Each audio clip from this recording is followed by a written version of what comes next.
भुसावळ येथे जावयानेच केली सासऱ्याच्या घरात 28 लाखाची चोरी।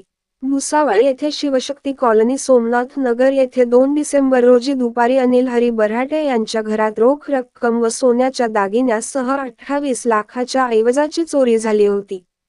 सदर प्रकरणी भुसावळ पोलिसांनी तपासचक्र फिरवले असता चोरी करणारा त्यांचा जावई सापडल्याने परिसरात आश्चर्य व्यक्त होत आहे।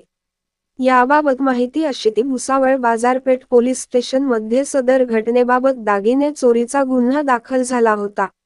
या प्रकरणी पोलीस अधीक्षक महेश्वर खळ, अप्पर पोलीस अधीक्षक अशोक नखाते, भुसावळ उपविभागीय पोलीस अधिकारी कृष्णांत पिंगळे यांच्या मार्गदर्शनाखाली बाजारपेठ पोलीस स्टेशनचे पोलीस निरीक्षक राहुल वाघ, गुन्हे शाखा पथकातील पोलीस उपनिरीक्षक Mangesh Jadhav, police head constable Vijay Nerkar, Nilesh Chaudhari, Raman Suradkar, Umakant Patil, police नायक सोपान पाटील, प्रशांत परदेशी, भूषण चौधरी, राहुल वानखेडे, योगेश माळी व जावेद यांचे पथक तयार करण्यात आले होते।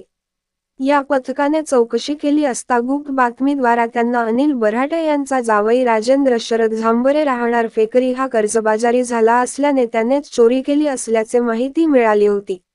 राजेंद्र झांबरे याचा शोध घेऊन ताब्यात घेतले असता पोलिसांनी विचारपूस केल्यानंतर संशयित आरोपींनी गुन्ह्याची कबूल दिली आहे। तसेच चोरी केलेल्या दागिन्यांसह 28 लाखाचा मुद्देमाल काढून दिल्याने तपासकामी 2 पंचासमक्ष मुद्देमाल जप्त करण्यात आला आहे। पोलिसांनी 3 दिवसात मुद्देमालासह आरोपीस अटक केल्याने पोलिसांची प्रतिमा उंचावली आहे। मनोहर लोणे, दिव्य महाराष्ट्र न्यूज, भुसावळ। टीम तयार करून आरोपीचा शोध घेणे चालू होते।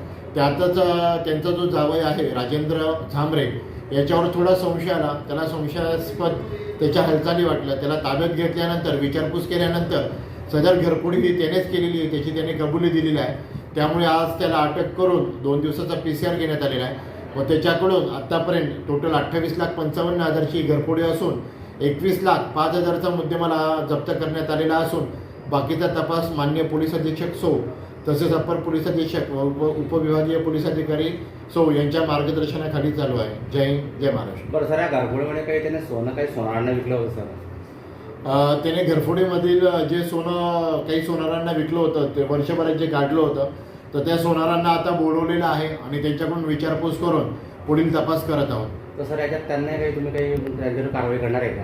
आता सोनारांकडे कसं सोनारांची एक नियमावली असते।